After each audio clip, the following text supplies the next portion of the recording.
Chapter 9. Now in the 12th month, that is the month of Adar, on the 13th day, the time came for the king's command and his decree to be executed. On the day that the enemies of the Jews had hoped to overpower them, the opposite occurred, in that the Jews themselves overpowered those who hated them. The Jews gathered together in their cities throughout all the provinces of King Ahasuerus to lay hands on those who sought their harm. And no one could withstand them, because fear of them fell upon all people. And all the officials of the provinces, the satraps, the governors, and all those doing the king's work, helped the Jews, because the fear of Mordechai fell upon them. For Mordechai was great in the king's palace, and his fame spread throughout all the provinces. For this man Mordechai became increasingly prominent. Thus the Jews defeated all their enemies with the stroke of the sword, with slaughter and destruction, and did what they pleased with those who hated them.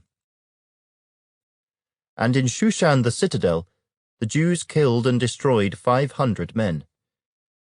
Also, Parshandatha, Dalphon, Aspatha, Poratha, Adalia, Aradatha, Parmashta, Arasai, Aradai, and Vajezatha, the 10 sons of Haman the son of Hammedatha, the enemy of the Jews, they killed.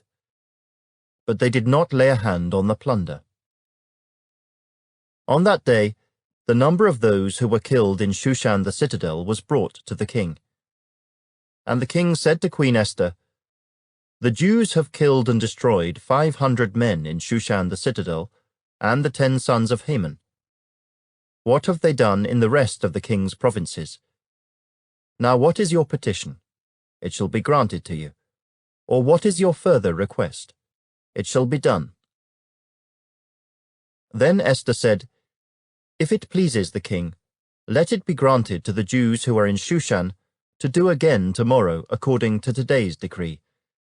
And let Haman's 10 sons be hanged on the gallows." So the king commanded this to be done. The decree was issued in Shushan, and they hanged Haman's 10 sons. And the Jews who were in Shushan gathered together again on the 14th day of the month of Adar, and killed 300 men at Shushan. But they did not lay a hand on the plunder. The remainder of the Jews in the king's provinces gathered together and protected their lives, had rest from their enemies, and killed 75,000 of their enemies, but they did not lay a hand on the plunder. This was on the 13th day of the month of Adar, and on the 14th of the month they rested, and made it a day of feasting and gladness. But the Jews who were at Shushan assembled together on the 13th day as well as on the 14th, and on the 15th of the month they rested, and made it a day of feasting and gladness. Therefore the Jews of the villages who dwelt in the unwalled towns celebrated the 14th day of the month of Adar with gladness and feasting, as a holiday, and for sending presents to one another.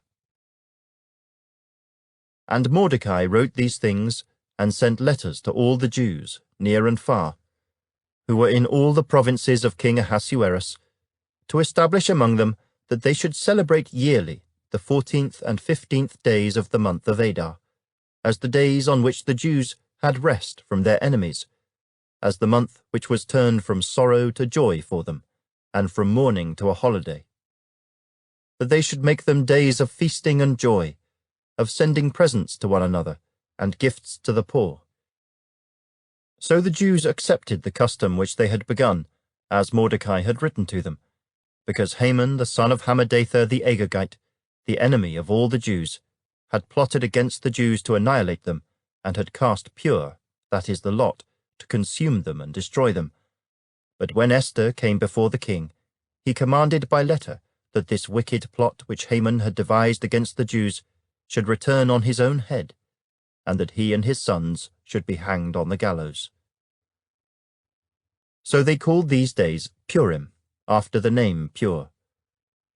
Therefore, because of all the words of this letter, what they had seen concerning this matter, and what had happened to them, The Jews established and imposed it upon themselves and their descendants and all who would join them, that without fail they should celebrate these 2 days every year, according to the written instructions and according to the prescribed time, that these days should be remembered and kept throughout every generation, every family, every province, and every city, that these days of Purim should not fail to be observed among the Jews, and that the memory of them should not perish among their descendants.